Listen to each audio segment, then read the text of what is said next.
जय श्री महाकाल। दोस्तों, आप सभी लोगों का स्वागत है हमारे इस चैनल पर। दोस्तों, अगर आप लोग भी एमपी पुलिस कांस्टेबल के लिए तैयारी कर रहे हैं तो ये वीडियो आपके लिए बहुत ही ज़्यादा इंपॉर्टेंट है।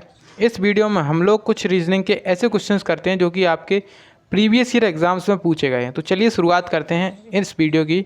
आपको इस वीडियो में जितने भी क्वेश्चन कराए जाएंगे तो आपको सबसे पहले खुद से सॉल्व करने हैं, उसके बाद इस वीडियो को देखिए। चलिए शुरुआत करते हैं इस वीडियो की। देखिए, आज आपका सामने पहला क्वेश्चन है और इसमें आपसे पूछ रहा है, जैसे ओटावा का संबंध यहाँ पे कनाडा से दिया गया है, उसी प्रकार का संबंध हमें ढूंढना है ऑप्शंस में से कि किसका संबंध होने वाला है यहाँ पे। जैसे आप जानते हैं कि जो कनाडा होता है उसकी राजधानी होती है ओटावा। कनाडा की राजधानी क्या होती है? ओटावा। यानी कि शुरुआत वाला जो शब्द है उसमें क्या लिखा है? राजधानी लिखी है। और जो आपके आगे जो सेकेंड वाला शब्द है उसमें अपना जो देश है उस वो लिखा है। ठीक है, अब देखिए यहाँ पे देश पहले कर दिया है चौथे वाले ऑप्शन में स्पेन, जबकि यहाँ पे स्पेन जो है ना पीछे होना चाहिए था और मैड्रिड आगे होना चाहिए था, तो ये गलत हो गया ऑप्शन। उसके बाद देखिए यहाँ पर भी ग्रीस एक देश है, एथेंस इसकी राजधानी है, तो ये भी गलत है। राजधानी आगे होनी चाहिए और देश का नाम पीछे होना चाहिए। अब उसके बाद यहाँ पे आप देख पाएंगे तो रूस आगे लिखा हुआ है। रूस क्या है? एक देश है, मॉस्को उसकी राजधानी है। राजधानी आगे होनी चाहिए थी और जो देश है वो पीछे होना चाहिए था। तो बस केवल एक ऑप्शन है यहाँ पे बिल्कुल सही, जो कि आपके सामने दिख रहा है, नैरोबी और केन्या। तो केन्या जो है ना, केन्या क्या है? एक देश है जो कि पीछे लिखा हुआ है और इसकी राजधानी क्या है? नैरोबी है। ये संबंध बिल्कुल हमारे लॉजिक जैसा है, इसमें जैसा दिया गया है उसी तरीके से इसमें भी दिया गया है। ऑप्शन 2 इसका राइट आंसर हो जाएगा।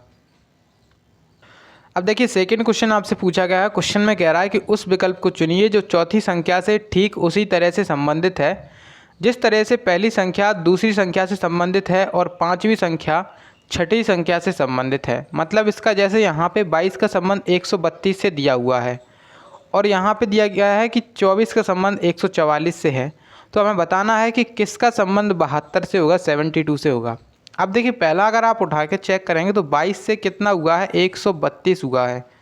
क्या किया गया है? जो पहली संख्या है 22 से 132 हो गया है। अगर 22 में हम 6 का मल्टीप्लाई करके देखें, 22 में हम 6 का मल्टीप्लाई करके देखें तो कितना आना चाहिए? यहाँ पे आप देख सकते हैं 22 इंटू 6 करेंगे तो हम यहाँ पे 6 दूनी 12 और 6 दूनी 12 और 1 13, मतलब 132 इस तरीके से आया है यहाँ पे। ठीक है, अगर ये लॉजिक सही हुआ तो इसमें भी बिल्कुल वही लॉजिक लग जाएगा। जैसे हमने देखा कि 24 लिखा हुआ है हमारे सामने, अगर हमें दूसरी संख्या लेकर के आनी है तो इससे 6 का मल्टीप्लाई करेंगे और 6 का मल्टीप्लाई करेंगे तो आप सभी लोग जानते हैं कि 24 इंटू 6 होता है 144। ठीक है, इसका मतलब ये है कि बिल्कुल सही लॉजिक हमने पकड़ा है। अब हम इसको निकालें कि यहाँ पे क्या आना चाहिए, तो यहाँ पे क्वेश्चन मार्क जो है ना उसके स्थान पे हम x मान लेते हैं। ठीक है, x का संबंध किससे है? 72 से है। यानी कि अगर हम x में 6 का गुणा करते हैं तो कितना आता है? 72 आता है। यानी कि x इंटू 6 कितना आएगा? 72 आएगा। तो अब x का मान बड़ी आसानी से निकल आएगा। यहाँ पे कितना आएगा? 12। तो x का मान कितना हो गया? 12 हो गया x का मान। ठीक है, तो आपका आंसर हो जाएगा ऑप्शन नंबर तीसरा, यानी कि 12 इस क्वेश्चन का बिल्कुल सही आंसर है। तो आप लोग एक बार कमेंट करके बताइए कि आप लोगों में से कितने लोग इस क्वेश्चन को ठीक कर पाए थे। अब देखिए दोस्तों, आपके सामने अगला क्वेश्चन पूछा गया है। क्वेश्चन में आपके सामने इस तरीके से लॉजिक कुछ दिया गया है। आपके सामने इतनी बड़ी लैंग्वेज दी गई है, उसको नहीं पढ़िए आप। तो इसको ये समझिए कि यहाँ पे आपके सामने जो 4 ऑप्शंस दिए गए हैं, 4 ऑप्शंस दिए गए हैं, उनमें किसी न किसी तरह से, किसी न किसी लॉजिक से 3 ऑप्शन एक जैसे होंगे और उसमें से एक ऑप्शन सबसे अलग होगा। अब आपको वही ऑप्शन निकाल के दिखाना है जो सबसे अलग है। ठीक है, बस इतना काम करना है। तो अगर आप पहला ऑप्शन उठा करके चेक करें, इसमें लिखा है 51678, इसको इन्होंने चेंज कर दिया है 87615 में। कुछ नहीं किया गया है, बहुत आसान लॉजिक है। क्या लगाया गया है? इसको इन्होंने रिवर्स कर दिया। यानी कि यहाँ पे जो लास्ट में 8 था, 8 से शुरुआत हो गई है, फिर उसके बाद 7 आया है, फिर 6 आया है, फिर 1 आया, फिर 5 आया है। आप लोग देख सकते हैं बिल्कुल सेम लॉजिक यहाँ पे आपको दिख रहा है। ठीक है, वही आप अगर यहाँ पर देखना चाहें तो यहाँ पे आप देखेंगे तो 1 2 3 1 1, और इसमें इसको करना क्या, इसको इन्होंने किया क्या है? 1 1 2 3 1। अब आप देख पाएंगे यहाँ पे 1 है, बिल्कुल सही है। यहाँ पर भी 1 है, फिर यहाँ पे 3 आना चाहिए था, इन्होंने लिखा है 2, इन्होंने लिखा है 2। अब हमें एक ऑप्शन और चेक करना पड़ेगा। मान के चलो यहाँ पे हमने तीसरा ऑप्शन उठाया तो 51624 है। ठीक है, इसको अगर हम चेंज करेंगे तो उल्टे पीछे से स्टार्ट करेंगे तो पीछे से, यानी कि यहाँ पे 4 फिर उसके बाद 2 आएगा, फिर 6 आएगा, फिर 1 आएगा, फिर 5 आएगा। देख सकते हैं आप लोग बिल्कुल सेम लॉजिक है, इसमें जो लॉजिक लगाया है वही लॉजिक इसमें लगाया है। तो अब हमने देखा कि यहाँ पे जो दूसरा वाला ऑप्शन है उसमें कुछ अलग कर दिया है इन्होंने। क्या अलग कर दिया है, जो 2 था वो पहले लिख लिया है और 3 था वो बाद में लिख दिया है, ये गलत कर दिया है इन्होंने। जबकि होना क्या चाहिए था, होना ये चाहिए था कि सबसे पहले क्या आता, 3 आता, उसके बाद 2 आता, फिर 1 आता, ये इसका सही कोड बनता है। इन्होंने कुछ गलत कर दिया है, इस वजह से ये ऑप्शन जो है ना सबसे अलग हो जाएगा। आपका आंसर भी यही हो जाएगा, ऑप्शन नंबर 2 इस क्वेश्चन का बिल्कुल सही आंसर हो जाएगा।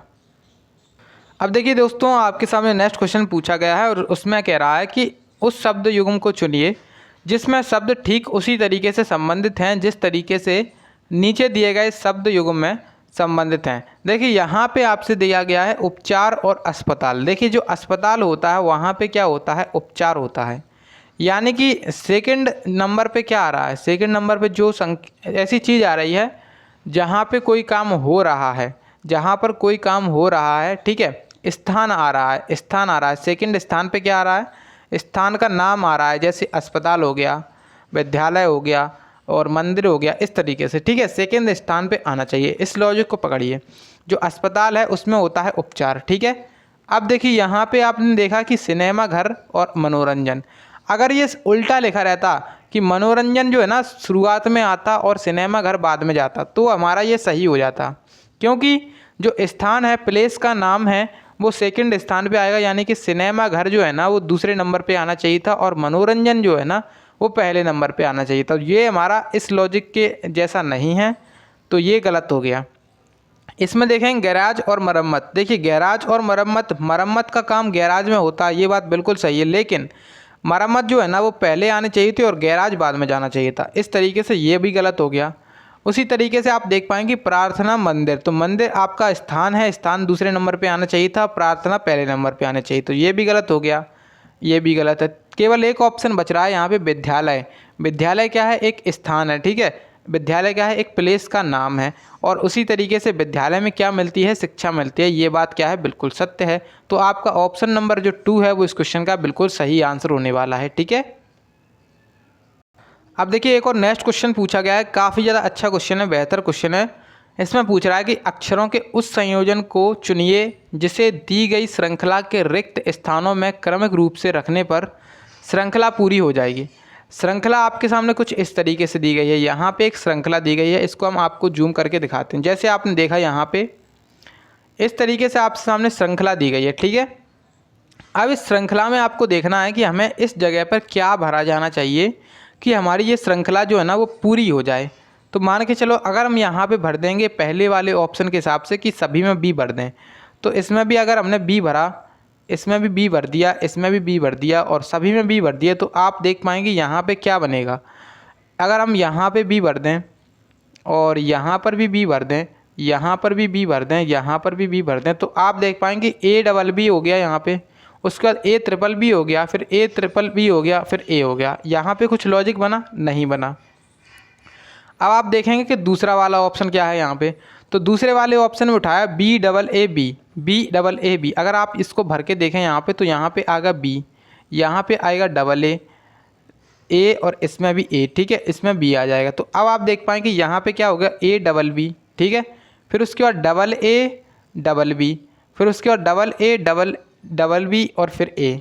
तो ये यहाँ पे कुछ अलग लॉजिक बन रहा है। तीसरे वाले में अगर आप उठाकर चेक करेंगे तो इसमें क्या है, तीनों बार ए लिखा गया है। क्या लिखा गया है, तीनों बार ए लिखा गया है, यानी कि जितने भी ब्लैंक हैं उसमें तीनों में क्या करना है, ए लिखना है। यानी कि इसमें भी ए लिखेंगे, इसमें भी ए लिखेंगे और इसमें भी ए और इसमें भी ए।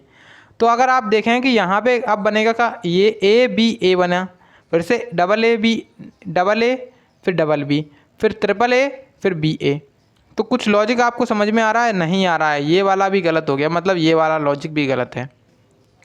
चौथा ऑप्शन अगर आपने उठाया यहाँ पे, तो चौथे ऑप्शन में अगर आप देखेंगे तो इसमें आपको कुछ यहाँ पे क्या भरना है, पहले में भरेंगे आप लोग ए, दूसरे में भरेंगे आप लोग बी, तीसरे में भरेंगे आप लोग बी, चौथे में भी भरेंगे आप लोग बी, ठीक है। तो अब यहाँ पे कुछ इस तरीके से बनेगा कि ए बी ए, इतना बन गया। फिर से आप देखें कि ए बी बी मतलब ए डबल बी हो गया, ट्रिपल बी, तो यहाँ पे आप देख पाएँ कि यहाँ पर भी कुछ लॉजिक नहीं है, क्योंकि यहाँ पर आपने देखा कि ए जो है ना उसके बाद बी आ रहा है एक बार। इसमें आप देखते हैं कि ए के बाद बी कितने बार आ रहा है, 3 बार आ रहा है। और इसमें भी आप देख पाएँ कि ए के बाद बी कितने बार आ रहा है, 3 बार आ रहा है। मतलब ये लॉजिक भी क्या हो गया, गलत हो गया। तो यहाँ पे इसको हटा दो। ऑप्शन 2 देखो, यहाँ पे ऑप्शन 2 को जब आप उठाओगे, ऑप्शन नंबर 2 को जैसे आपने उठाया यहाँ पे, तो इसको थोड़ा मैं जूम करके दिखाता हूँ।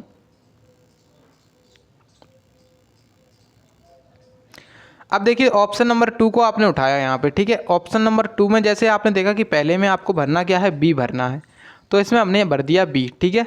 उसके बाद आपको यहाँ पे क्या भरना है, ए भरना है। उसके बाद यहाँ पर भी ए भरना है और उसमें यहाँ पे लास्ट में जाएगा बी। अब आप देखेंगे इसमें कि क्या लॉजिक बन रहा है कि ए के बाद डबल बी है, ठीक है। उसके बाद आप देखें कि डबल ए फिर डबल बी है, ठीक है।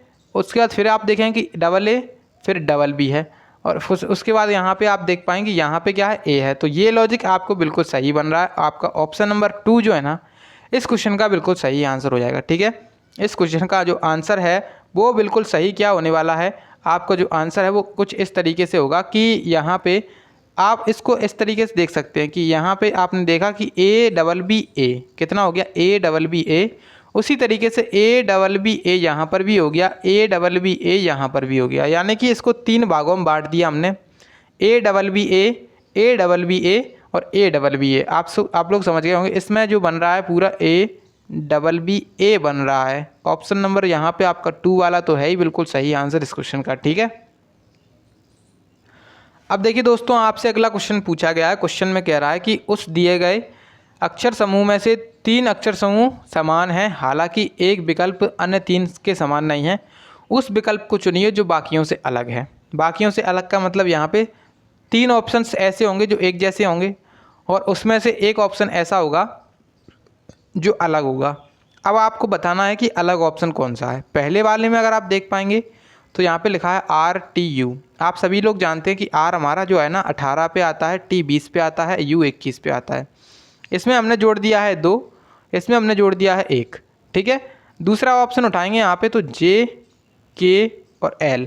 आप सभी लोग देख पाएंगे ये जो है ना लाइन से हैं, 10, 11, 12, ये क्या है, लाइन से है। मतलब इनमें केवल एक जोड़ रहा है, इनमें भी एक जोड़ा है।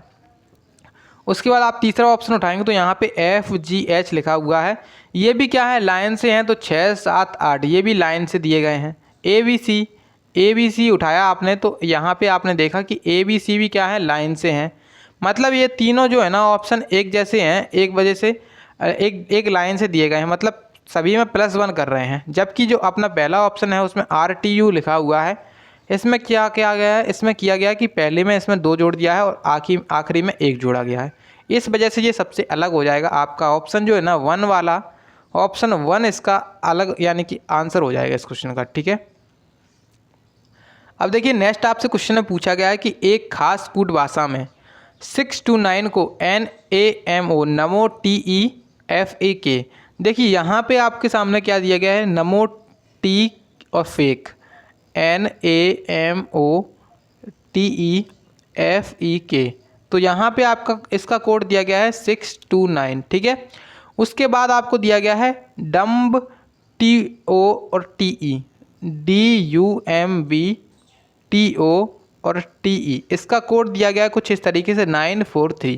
अब आप देख पाएंगे कि यहाँ पे दोनों में कॉमन आपको दिख रहा है कि इधर भी 9 है और इधर भी 9 है, और इसमें आपको दिख रहा है TE और इसमें भी TE दिख रहा है। इसका मतलब ये है जो TE है इसका कोड क्या हो गया, 9 हो गया, ठीक है। इतना आपको यहाँ पे मिल गया।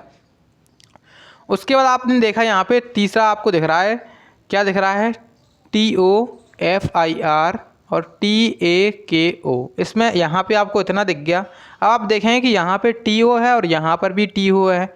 कॉमन इसमें क्या है, 748। अगर आप इसका कोड देखेंगे तो यहाँ पे 4 कॉमन है और यहाँ पर भी 4 कॉमन है। मतलब जो TO है उसका कोड क्या है, 4 है, ठीक है। इसमें इतना आ गया।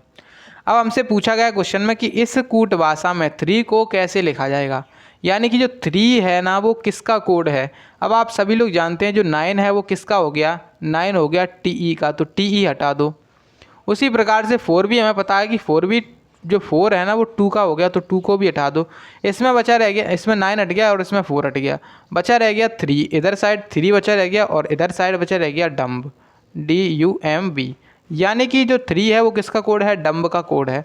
आपका आंसर हो जाएगा डंप, ऑप्शन नंबर जो अपना 4 वाला है वो इसका राइट आंसर हो जाएगा। ठीक है,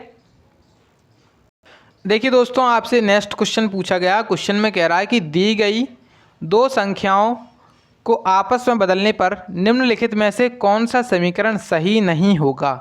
इसका मतलब ये है कि आपको सारे ऑप्शंस चेक करने हैं, इसमें से एक ऑप्शन ऐसा होगा जो सही नहीं होगा, बाकी सारे ऑप्शन सही होंगे। मतलब यहाँ पे अगर हम चेंज करें 4 और 6 को, तो पहले वाले में ही हम डायरेक्ट चेंज करेंगे। तो पहला वाला ऑप्शन उठाया आपने तो उसमें देखा 4 के स्थान पे हमने रख दिया 6।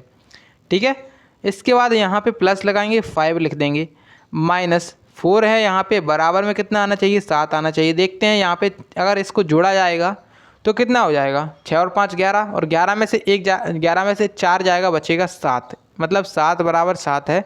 पहला वाला जो समीकरण है वो तो बिल्कुल सही है। ठीक है, दूसरा वाला उठाएंगे आप लोग तो यहाँ पे आप देख पाएँ कि यहाँ पे रखा जाएगा 4 और 4 में 2 से भाग देंगे तो 2 बचेगा, डायरेक्ट हमने किया है। माइनस यहाँ पे 4 की जगह पे 6 रखेंगे, इंटू करेंगे कितना 5 का, तो 6 इंटू 5 कितना होगा, 30 होगा माइनस का, और यहाँ पे 2 जो है ना वो प्लस का होगा। अब आप सभी लोग जानते हैं कि माइनस प्लस माइनस होता है, और 30 में से 2 जाएगा, बचेगा 28। लेकिन यहाँ पे जो है ना 30 बड़ी संख्या माइनस की है, तो माइनस यहाँ पे 28 आएगा, और यहाँ पे 28 बराबर में लिखा हुआ है।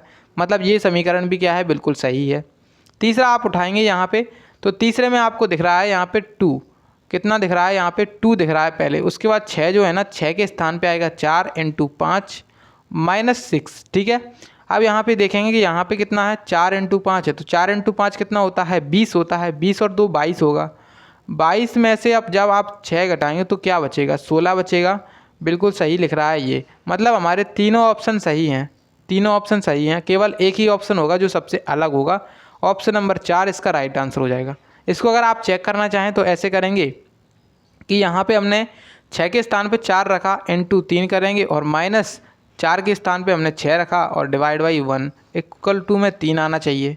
अब देखेंगे तो 4 तिये होता है 12 माइनस 6 बराबर कितना होगा, 3। और यहाँ पे जब इसको घटाएंगे तो यहाँ पे कितना आएगा, 6 बराबर 3। क्या 6 बराबर 3 है, नहीं है, तो ये गलत हो गया। तो मतलब इसमें जो अपना आंसर है वो ऑप्शन नंबर 4 हो जाएगा इस क्वेश्चन का। ठीक है, देखिए अब नेक्स्ट क्वेश्चन आपसे पूछ रहा है। क्वेश्चन में कह रहा है कि निम्नलिखित प्रश्न में दिए गए विकल्पों में से संबंधित अक्षरों को चुनिए। संबंधित अक्षरों का मतलब क्या है यहाँ पे, जैसे यहाँ पे संबंध दिया गया है IMQ का संबंध दिया गया है KOS से। ठीक है, IM और जो Q है इसका संबंध दिया गया है KOS से। अब आप इसको सॉल्व करने के लिए मैंने कई बार आपको बताया कि आप इसके जो आपके जो लेटर हैं उनकी संख्या याद कर लीजिए, किस संख्या पर कौन सा लेटर आता है। जैसे आपने देखा कि I जो है ना 9 नंबर पे, M 11 नंबर पे, Q 17 नंबर पे, उसी प्रकार से K 11 नंबर पे, O आता है 15 पे, S आता है 19 पे। ठीक है, अब यहाँ पे Q 17 से 19 हुआ है, इसमें 2 जोड़ा है, और जो M है ना 13 नंबर पे आता है, 13 से इसमें 15 हो गया है, इसमें भी 2 जोड़ा गया है, और उसी प्रकार से 9 से 11 हुआ है, इसमें भी 2 जोड़ा है।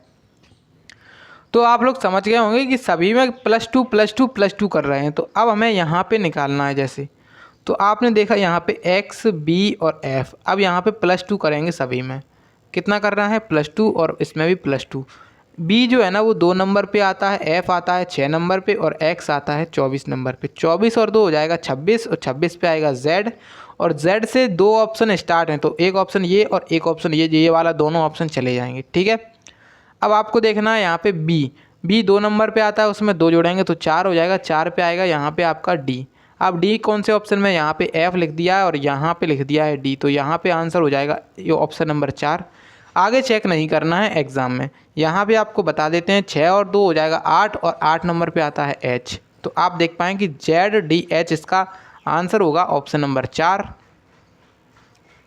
देखिए मित्रों, अब एक और नेक्स्ट क्वेश्चन पूछा गया है। क्वेश्चन कह रहा है कि यदि प्लस का अर्थ गुणा है, माइनस का अर्थ डिवाइड है, डिवाइड का अर्थ प्लस है, और गुणा का अर्थ माइनस है, तो इस इक्वेशन का मान बताइए। यहाँ पे आपके सामने समीकरण दिया गया है, तो जैसे ही आपने देखा यहाँ पे सबसे पहले 74 लिखा हुआ है और यहाँ पे डिवाइड का जो चिन्ह है, डिवाइड के चिन्ह के स्थान पे आप लोग देख पाएंगे यहाँ पे जो है ना प्लस का चिन्ह है। यहाँ पे देखिए डिवाइड का अर्थ क्या है, प्लस है।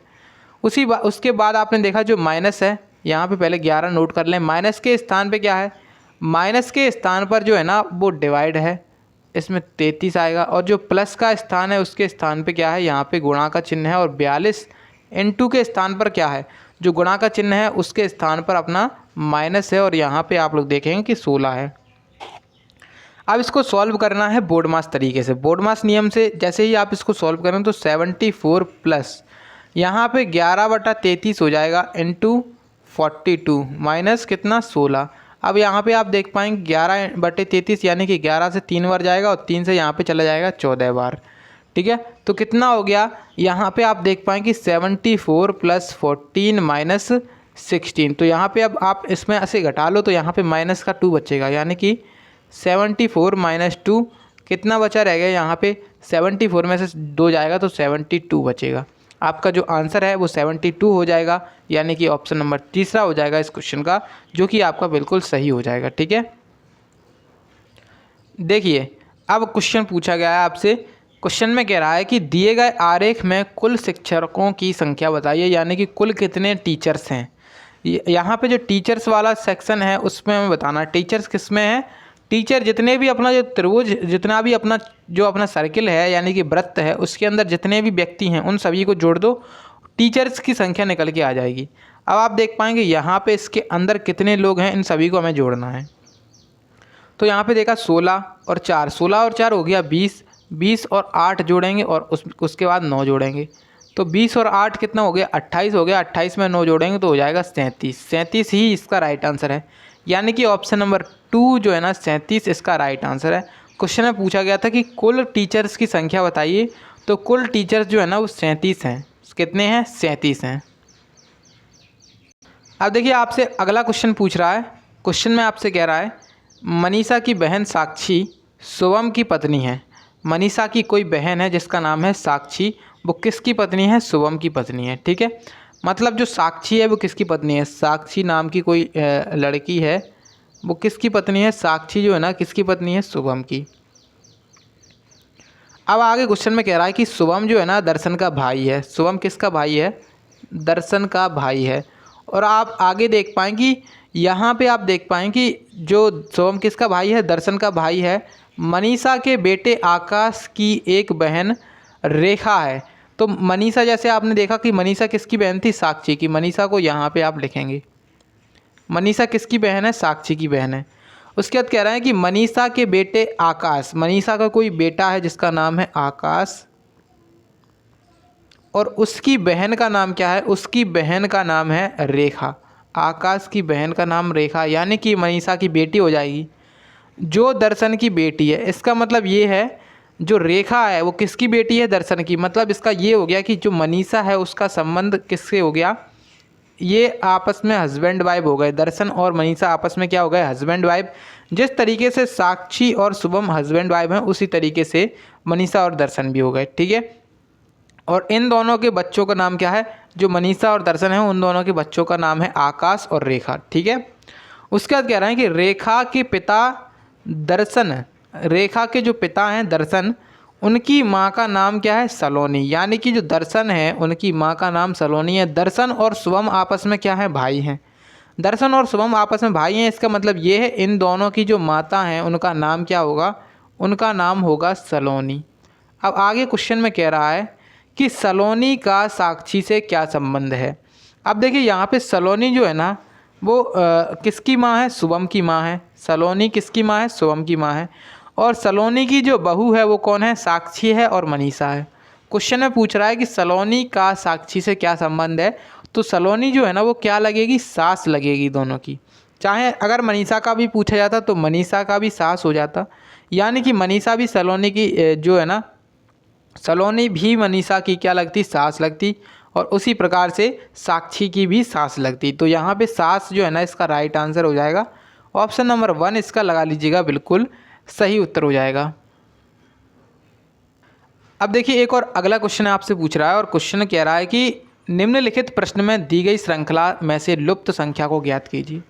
क्वेश्चन मार्क यहाँ पे आ गया है और क्वेश्चन मार्क के स्थान पे बताना है। सबसे पहले आप देखिए यहाँ पे लिखा है आपके सामने 623, उसके बाद लिखा है 626, उसके बाद लिख दिया है 635 और यहाँ पे लिख दिया है 662 और फिर लिख दिया है इन्होंने 743। अब आपको क्वेश्चन मार्क आगे बताना है कि क्या आएगा। तो देखिए जैसे आपने देखा यहाँ पे कि आपके सामने 23 लिखा हुआ है, मैंने इसको सॉल्व करने के लिए बताया है डिफरेंस। इसका डिफरेंस लीजिए और अपना राइट आंसर निकालिए। इसमें डिफरेंस निकालें कि यहाँ पे 23 था और इसमें हो गया 26, इसमें जोड़ दिया गया कितना, इसमें जोड़ दिया गया है 3। ठीक है, आगे आप देख पाएंगे यहाँ पे 26 से 35 हुआ है, इसमें जोड़ दिया है 9। अब यहाँ पे 35 से 62 हुआ है। अब आप देखेंगे तो यहाँ पे आपने देखा होगा कि यहाँ पर 27 जोड़ा गया है। 35 में जब आप 27 जोड़ेंगे तब 62 आएगा। ठीक है, उसी प्रकार से आप देख पाएँ कि 743 हो गया है 662 से। 662 से 743 हुआ है, 81 जोड़ा गया है। आप लोग चेक कर सकते हैं इसमें कितना जोड़ा गया है, 81। अब देखिए गौर से आपने देखा कि यहाँ पे कितना जोड़ रहे हैं, 3, यहाँ पे 9 जोड़ रहे हैं, यहाँ पे 27, यहाँ पे 81। आखिरकार कर क्या रहे हैं, तो कर कुछ इस तरीके से रहे हैं, यानी कि जो पहली संख्या है उसमें 3 का मल्टीप्लाई करके आगे कर दे रहे हैं। जैसे आपने देखा कि यहाँ पे क्या जोड़ा था, हमने 3 जोड़ा था। अगली स्टेप में हम क्या जोड़ेंगे, उसका 3 गुना यानी कि 9। उसी प्रकार से अगली स्टेप में उसका 3 गुना जोड़ेंगे यानी कि 27। अगली स्टेप में आपने देखा तो यहाँ पे 27 का 3 गुना 81 हो जाएगा। अब 81 का 3 गुना जोड़ना पड़ेगा, यानी कि 81 का 3 गुना होता है 243। अब 243 किस में जोड़ेंगे, 743 में। तो 743 और 243 और 743 जब जोड़ा जाएगा तो यहाँ पे 6 हो जाएगा, यहाँ पर 8 हो जाएगा और यहाँ पे 7 और 2 9 हो जाएगा। 986 जो है ना इसका सही उत्तर बनेगा। ऑप्शन 4 जो है ना इसका राइट आंसर हो जाएगा। देखिए अब दोस्तों आपसे अगला क्वेश्चन पूछ रहा है कि शब्दों के 4 समूहों में से 3 किसी प्रकार से समान है। शब्दों के उस समूह को चुनिए जो सबसे अलग है। ठीक है, अब देखिए यहाँ पे आपसे बताया गया है कि 3 किसी तरीके से समान है, ये एक अलग है, एक का चयन करना है। जैसे ही आपने देखा टोक्यो, इजिप्ट और Oslo, Thimphu, Jakarta, Nairobi, Bangkok, Dhaka, Ottawa, Canberra, Beijing, Rome. आपने देखा होगा कि इसमें क्या यूज़ हो रहा है, इसमें जो देशों की राजधानियां हैं उनका प्रयोग किया जा रहा है।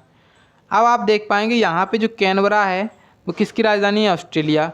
उसी प्रकार से बीजिंग किसकी राजधानी है, यहाँ पे बीजिंग जो है ना चीन की राजधानी है और जो रोम है वो इटली की। ओटावा कनाडा की राजधानी है, ढाका अपनी बांग्लादेश और बैंकॉक यहाँ पे हो जाएगी। ठीक है, अब देखिए थिम्पू, जकार्ता और नैरोबी ये भी राजधानियाँ हैं। ये मतलब इन सभी में क्या लिखी गई हैं, राजधानी लिखी गई हैं, कैपिटल लिखी गई हैं। लेकिन आप देख पाएंगे यहाँ पे टोक्यो लिखा है, वो तो एक राजधानी है, ओस्लो भी एक राजधानी है, लेकिन इजिप्ट जो है ना इसकी राजधानी नहीं है। इजिप्ट अपने आप में एक देश है और उसकी राजधानी आप लोग मुझे कमेंट बॉक्स में बताइएगा, इतना आपका काम है। ठीक है, तो इजिप्ट की राजधानी यानी कि जो मिस्र है उसकी राजधानी क्या है, आपको कमेंट करके बताना है। यहाँ पे आपका जो आंसर है वो ऑप्शन नंबर 1 होगा, क्योंकि इसमें देश ले लिया है, जबकि सभी जो ऑप्शन है उन सभी में राजधानी ली गई हैं। देखिए दोस्तों आपसे एक और क्वेश्चन पूछ रहा है। क्वेश्चन में आपको यहाँ पे बड़ी सी लैंग्वेज दी गई है, तो इसको आपको पढ़ने की ज़रूरत नहीं है। जैसे ही आपको देखेंगे यहाँ पे एक संबंध है, इसमें कोई ना कोई संबंध है, आपको वो संबंध अभी पता नहीं है, और वही सेम संबंध इसमें भी होगा। अगर आप उस संबंध को ढूंढ लेते हैं तो आप 4 ऑप्शंस में मिला करके देखिएगा कि कौन सा हमारा ऑप्शन सही होगा। तो सबसे पहले आपने देखा यहाँ पे लिखा है 66, उसके बाद 13 लिखा है, उसके बाद लिखा है 20। ठीक है, इसमें इन्होंने किया क्या है, लॉजिक ये लगाया है, सीधा सीधा लगाइए लॉजिक यहाँ पे कि जो अपनी पहली संख्या है उसका यहाँ पे आधा करना है। पहली संख्या का आधा करेंगे तो कितना हो जाएगा, 66 का आधा हो जाएगा 33। अब जो दूसरी और तीसरी संख्या है इनको आपस में जोड़ कर देखिए, तो इनको जब आपस में जोड़ेंगे तो ये भी 33 आएगा। यानी कि यहाँ पे बस कुछ नहीं किया है, पहली संख्या को आधा कर दिया है और दूसरी और तीसरी संख्या को आपस में जोड़ दिया है, तो ये जो है ना हमारे सामने दोनों संख्याएं बराबर आ जाएंगी। अब ये लॉजिक जो है ना वो अगर सही होगा तो इसमें भी फॉलो करेगा। तो देख लेते हैं, तो 298 उसके बाद 80 लिखा हुआ है, उसके बाद 69 लिखा हुआ है। तो आप इसको आधा करेंगे तो 2 एकम 2, 2 चौके 8, 2 में 18, यानी कि 149 इधर आया। अब इसको जब आप जोड़ेंगे तो 6 यहाँ पे 9 हो जाएगा, 8 और 6 14। ये वाला लॉजिक बिल्कुल सेम हो गया, सही हो गया, मतलब बराबर आ गया। तो इसका मतलब ये है कि लॉजिक बिल्कुल सही है। अब आपको ऑप्शन ढूंढना है कि यहाँ पे कौन सा ऑप्शन आएगा। जैसे आपने देखा पहला ऑप्शन, तो पहले ऑप्शन में आप देख पाएंगे 38 है। 38 का आधा क्या होगा 19, और 12 और 18 कितना होता है 30 होता है। तो पहला ऑप्शन तो वैसे ही चला गया। दूसरा आप देखेंगे जो अपना 56 है, 56 का आधा होता है 28, 28 होता है। अब आप देखिए यहाँ पे 16 और 42 जोड़ेंगे, वो 28 से वैसे ही ज़्यादा हो गया, तो ये भी गलत हो गया। तीसरा ऑप्शन देखिए यहाँ पे 219 लिखा हुआ है पहली संख्या, और अब आप बताएंगे कि जो 219 है वो आधा होगा ही नहीं यहाँ पे, तो ये भी गलत हो गया। केवल एक ही ऑप्शन बचा है, ऑप्शन नंबर 4। इसको चेक करते हैं। तो आपने देखा यहाँ पे 356 है, इसका आधा करना पड़ेगा, और बाद में आपके सामने 111 है और 67 है, इनको आपस में जोड़ना पड़ेगा। तो जैसे आपने देखा 6 और यहाँ पे 7, 1 8 और 6 और 1 7, 178 हो गया। उसी प्रकार से 2 एकम 2, 2 7 14, 2 8 16, यहाँ पे 178, ये भी हो गया। ऑप्शन 4 जो है ना वो इसका सही आंसर है। आई होप कि समझ गए होंगे कि इसमें लॉजिक क्या लगाया गया है, ठीक है। अब देखिए आपको पूछा गया है कथन और निष्कर्ष से। यहाँ पे आपको 2 कथन दिए गए हैं और 2 निष्कर्ष दिए गए हैं। आपको बताना है कि कौन सा कथन कौन सा निष्कर्ष है वो सही हो सकता है। आप इसको देखिए वेन डायग्राम से बनाएंगे। वेन डायग्राम में सबसे पहले आपने देखा कि सभी चांदी क्या है, सोना है। जितने भी चांदी हैं, चांदी को हम यहाँ पे सी से लिखेंगे। चांदी क्या है, सोना, एस, ठीक है। जितने भी चांदी हैं वो एस के अंदर आते हैं। कोई भी सोना प्लेटिनम नहीं है, यानी कि जो सोना है वो प्लेटिनम नहीं है, प्लेटिनम को आप अलग कर देंगे, ठीक है। उसके बाद आप यहाँ पे निष्कर्ष पढ़िए। निष्कर्ष में दिया गया है कुछ सोना चांदी है, यानी कि सोने का कुछ भाग चांदी के अंदर जा रहा है। आप अगर देखें कि सोने में से एक बीच में से एक बड़ी लाइन सी डालें तो उसमें से आप देख पाएँ कि कुछ लाइन का कुछ भाग जो चांदी के अंदर जा रहा है, यानी कि छोटे वाले जो सी इसके अंदर जा रहा है। इसका मतलब ये होगा कि कुछ सोना चांदी है, ये बात बिल्कुल सही है। और दूसरे वाले में आपसे कह रहा है कि कुछ चांदी प्लेटिनम है, तो चांदी प्लेटिनम का कोई भी संबंध नहीं है, ये गलत हो गया। तो यानी कि निष्कर्ष नंबर 1, केवल निष्कर्ष नंबर 1 यहाँ पे आपका सही होगा। आपका जो आंसर है केवल निष्कर्ष 1 कथनों के अनुसार है। ऑप्शन नंबर 3 इसका राइट आंसर हो जाएगा, ठीक है। देखिए दोस्तों, आज का लास्ट क्वेश्चन है और आपसे क्वेश्चन में यहाँ पे बोला गया है, यहाँ पर दिए गए विकल्पों में से दर्पण के उस सही प्रतिबिंब को चुनिए जो नीचे दिए गए दर्शाए गए संयोजन के अनुसार दर्पण को रेखा पर AB पर रखा जाता है तो तब बनेगी। आपके सामने यहाँ पे दिया गया है इस तरीके से, और दर्पण यहाँ पे ऐसे बना दिया है। अब आपको बताना है कि जो इस तरीके की आकृति है वो शीशे में किस तरीके की दिखेगी। तो मिरर इमेज में क्या होता है, जो दर्पण प्रतिबिंब होता है उसमें राइट में जो चीज़ होती है वो लेफ़्ट में चली जाती है, और लेफ़्ट की जो चीज़ होती है वो राइट में आ जाती है। इस तरीके से बस इतना चेंजमेंट होता है इसमें ऊपर नीचे की कोई भी परिवर्तन नहीं होता है। मतलब ऊपर की चीज़ ऊपर ही रहेगी, नीचे की चीज़ नीचे ही रहेगी। अब आप देख पाएंगे यहाँ पे B से स्टार्ट है और B यहाँ पे लेफ़्ट में है, वो जाएगा राइट में, और इस वाले ऑप्शन में लेफ़्ट से ही शुरुआत कर दी, तो ये वाला ऑप्शन वैसे चला गया। दूसरा वाला यहाँ पे आपको क्या देखना है, यहाँ पे आपको देखना है कि अब देखिए यहाँ पे S जो है ना, S की आकृति कैसी बनेगी। S की आकृति यहाँ पे जैसे आपने प्रतिबिंब दर्पण लगाया तो इसकी आकृति ऐसी बनेगी। इस वाले ऑप्शन में आप देख पाएंगे यहाँ पे S को क्या लिखा गया है, बिल्कुल सीधा लिखा गया है, तो ये गलत हो गया। इस वाले में भी S को बिल्कुल सीधा लिखा है, ये भी गलत हो गया। इस वाले में देखिए यहाँ पे हमने जो बनाई है बिल्कुल सेम दिख रही है। तो हमारे 3 ऑप्शन तो वैसे ही चले गए, तो आपका केवल एक ही ऑप्शन बचा है, वही आपका राइट आंसर होगा, यानी कि ऑप्शन नंबर 1। ऑप्शन नंबर 1 इसका राइट आंसर हो गया, ठीक है। तो आज के क्वेश्चंस हमारे कंप्लीट हो चुके हैं। अब आप मुझे कमेंट करके बताइए कि आपने कितने क्वेश्चंस को सही किया है, ठीक है। उसके बाद आप लोग वीडियो को लाइक कर दीजिएगा और चैनल को सब्सक्राइब कर लीजिएगा। आपने अगर पिछले वाले वीडियोस को नहीं देखा है तो उन सभी वीडियोस को आप लोग ज़रूर देख लीजिएगा, आपके एग्ज़ाम के लिए काफ़ी ज़्यादा महत्वपूर्ण होंगे। चलिए मिलते हैं नेक्स्ट वीडियो में, तब तक के लिए जय हिंद, जय भारत।